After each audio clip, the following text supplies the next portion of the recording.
नमस्कार दोस्तों, स्वागत है आपका मेरे YouTube चैनल रूपी रिदम पर। आज की वीडियो में हम बात करने वाले हैं इंडियन पेपर मनी यानी नोट को गुल्लक से कलेक्ट करके आप कैसे बड़ा रिकॉर्ड सेट कर सकते हो, जैसे लिम्का बुक ऑफ रिकॉर्ड।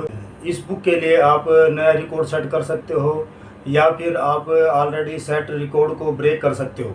आगे बढ़ने से पहले मैं आपको बताता चलूँ कि नोट को कलेक्ट करने के लिए आपको 5 पॉइंटों का ध्यान रखना पड़ेगा, जैसे ईयर, सिग्नेचर, इंसर्ट, प्रीफिक्स और कलर का नोट एंड डिज़ाइन।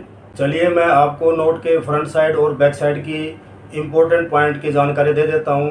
नोट के फ्रंट साइड में ऊपरी भाग में आपको हिंदी में भारतीय रिजर्व बैंक और दाएं तरफ इंग्लिश में रिजर्व बैंक ऑफ इंडिया, और इन दोनों के बीच में डिनोमिनेशन ऑफ नोट आपको लिखा हुआ दिखाई देगा। नोट के दोनों साइडों में आपको ब्रेल लाइन देखने को मिलेंगी, जो कि दिव्यांगजन यानी जो आंखों से दिखाई नहीं देता वो लोग इनको टच करके महसूस कर सकते हैं कि नोट की वैल्यू क्या है। जैसा कि 500 रुपये के नोट में 5 लाइन आपको देखने को मिलेंगी, 200 रुपये के नोट में ऊपर 2 लाइन, नीचे 2 लाइन और बीच में 2 सर्कल आपको देखने को मिलेंगे। इसी तरह अगर 100 रुपये के नोट में देखते हैं तो आपको 4 लाइन देखने को मिलेंगी। नोट के दाएं तरफ नीचे और नोट के बाएं तरफ ऊपर आपको नोट का सीरियल नंबर देखने को मिलेगा। नोट के सीरियल नंबर में पहले 3 डिजिट प्रीफिक्स होंगे और लास्ट के 6 डिजिट नोट का नंबर होगा। बीच में इन दोनों के बीच में इंसर्ट नंबर होगा। गांधी जी की फ़ोटो आपको विग्नेट के रूप में दिखाई देगी और साथ में आपको प्रोमाइस टैक्स एंड सिग्नेचर देखने को मिलेगा, और नोट के बीचों बीच आपको एक सिक्योरिटी थ्रेड देखने को मिलेगा, जिसके ऊपर हिंदी में भारत और इंग्लिश में RBI देखने को मिलेगा। नोट के बैक साइड में आपको डिनोमिनेशन ऑफ नोट का साल आपको देखने को मिलेगा, साथ में विग्नेट के रूप में देखने को मिलेगा। उसके साथ में ही लैंग्वेज पैनल आपको देखने को मिलेगा। नोट के ऊपरी भाग में reserve bank of India English में और denomination of note in English में लिखा हुआ देखने को मिलेगा। उम्मीद करता हूं कि आपको ये इम्पोर्टेंट पॉइंट आपको समझ में आए होंगे। और अच्छे अब आगे बात करते हैं कि आपने जो गुल्लक में कलेक्शन किया हुआ है उसको कैसे अरेंज करना है अपनी फाइल में और कैसे रिकॉर्ड सेट करना है।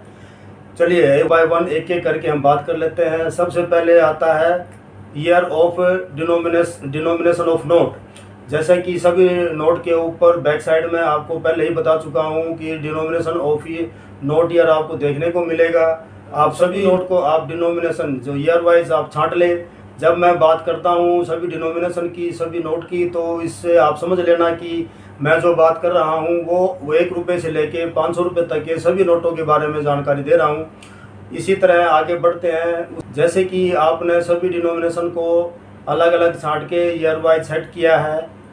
जैसे आपके पास अगर 10 रुपीज़ के नोट हैं तो वो आपके हो सकता है 4 साल, 5 साल, 10 साल के हों, तो उनको अलग अलग साल वाइज अलग अलग सेट कर लेना है। अब सेकंड पॉइंट आता है सिग्नेचर। जो आपने ईयर वाइज नोट छाटे हुए हैं उनको आप फिर सिग्नेचर वाइज सेट कर लें। हो सकता है कि 1 साल में आपको 2 सिग्नेचर देखने को मिले। जैसा कि अगर गवर्नर 1 साल में 2 चेंज हो जाते हैं या उसका कोई रिटायरमेंट हो जाता है तो आपको सेकंड गवर्नर के भी सिग्नेचर देखने को मिल सकते हैं। तो आप 1 साल में 2 गवर्नर के नोट भी अपने रिकॉर्ड में सेट कर सकते हो। नेक्स्ट पॉइंट आता है इंसर्ट।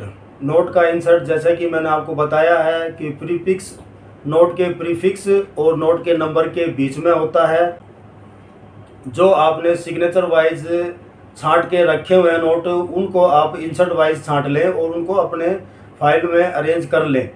जैसे कि भारत में इंसर्ट 20 तरह से ही छपते हैं। जैसा मैं आपको बता देता हूँ, plane A, B, C, D, E, F, G, H, K, L, M, N, P, Q, R, S, T, U, V, यही आपको इंसर्ट देखने को मिलेंगे और इन्हीं इंसर्ट वाइज आप अपने नोट को सेट कर सकते हैं।